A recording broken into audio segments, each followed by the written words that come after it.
Iwanan ko na sila kapaploy. At nag-stick yung reel ni paring McLean.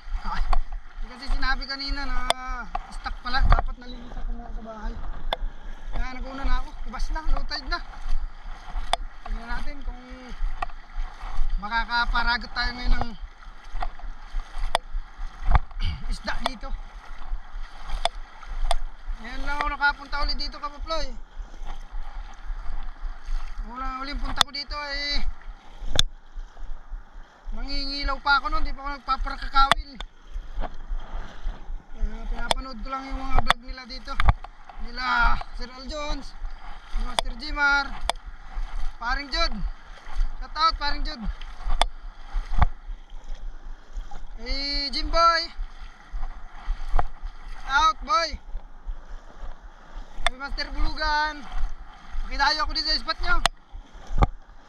Wala, di makadali si kapaploy sa isla. Ano lang, UL lang ang banat ko, UL. Naman tayo GT Hunter. Wala pang pan-sit up na GT Hunter. Medyo may presyo yung ano ay pang GT. Ay, nasaan?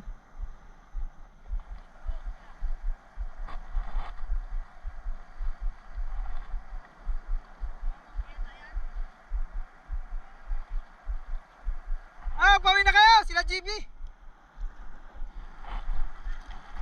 Ah!